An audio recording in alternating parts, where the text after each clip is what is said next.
అంటే ఒక బైబిల్ వీళ్ళు అంటే బైబిల్ అనేది క్రిస్టియానిటీ వాళ్ళకి ఈ గ్రంథం అనేది ఒక ఏదో అంటారు పరిశుద్ధ గ్రంథం. అవును, ఇవన్నీ మాట్లాడతారు. అవును. సో పరిశుద్ధ గ్రంథంలో ఒకళ్ళని చంపమని రాసి ఉంటుందా?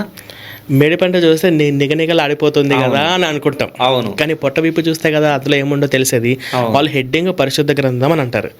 అందులో కూడా ఎక్కడ కూడా మానవత్వ విలువలు కానీ ప్రేమ బంధుత్వ విలువలు ఇవన్నీ జ్ఞానము ఇందులో ఏమీ కూడా లేదు బైబిల్. నేను బహిరంగంగా ఇంత ఎలా చెప్పగలుగుతున్నానంటే నా మీద కొన్ని చోట్ల కేసులు పెట్టారు. ఇప్పుడు ఈ పుస్తకాల మీద కూడా కేసులు పెట్టారు. వరంగల్లో కొంతమంది స్టేషన్లో పాస్టర్లు వెళ్ళి కేసులు పెట్టిన సందర్భాలు ఉన్నాయి. రిలీజ్ అయిన కొత్తలో వాళ్ళు బైబిల్ రెండు పక్క పక్కన పెట్టుకొని చూశారు. బైబిల్ ఉన్నాయి కదమని చెప్పేసి వాళ్ళు కేసు కూడా తీసుకోలేదు. ఇప్పుడు నేను జడ్జి గారి ముందు అయినా సరే ఎంత పెద్ద కేసులు పెట్టండి, తీసుకోలేదు. కేసులు తీసుకోవాలంటే నేను బైబిల్లో లేనివి రాస్తే కదా. ఓకే. ఇప్పుడు నా మీద దాడులు జరిగినాయి. ఇప్పుడు మన విజయనగరంలో కూడా కొంతమంది పాస్టర్లు వచ్చి దాడులు చేయడానికి వచ్చారు. వీడియో కూడా యూట్యూబ్లో ఉంది.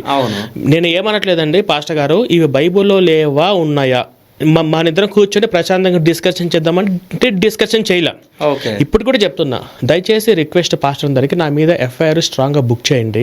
మీరు నన్ను కోర్టుకేయండి. జడ్జి గారి దగ్గరికి తీసుకెళ్ళి నేను బైబిల్ ఈ పుస్తకము నేను లేనివి రాశానా, వీరు ఏ విధంగా ప్రచారం చేసి దేశంలో ఉన్నటువంటి ప్రజలు మోసం చేస్తున్నారు అన్న విషయాన్ని నేను జడ్జి గారి ముందు ప్రూఫ్ చేస్తాను. ఎందుకంటే ఇలా అమెరికాలో ఒక రాష్ట్రంలో ఒక పిల్లోడు మీద ఇట్లనే కేసు వేసారనమాట. బైబిల్ మీద వేస్తే ఆ రాష్ట్రం మొత్తం బైబిల్ బ్యాన్ చేశారు. ఆ అబ్బాయి చెప్పింది కరెక్టే, బైబిల్ ఈ దేశానికి విరోధంగా ఇలా ఉంది కాబట్టి అని ఆ రాష్ట్రంలో ఆ కోర్టు తీసుకున్న నిర్ణయం వచ్చేసి రాష్ట్రం మొత్తం బైబిల్ బ్యాన్ చేశారు. అలాగే యూరోప్ కంట్రీలలో చాలా చోట్ల కూడా బైబిల్ బ్యాన్ చేసేసారు. కాబట్టి నా మీద కూడా వేయండి. ఇప్పుడు నా ఒక్కరి జీవితం వల్ల స్టేషన్ చుట్టూ కోర్టు చుట్టూ తిరగడం వల్ల ఎంతోమంది ఈ మాఫియా నుంచి బయటకు వస్తారు, ఎంతోమంది జీవితాలు కాపాడబడుతున్నాయంటే నేను ఎంత రిస్క్ చేయడానికనగా నేను సిద్ధంగా ఉన్నా. ఎటువంటి భయం లేదు నా వల్ల.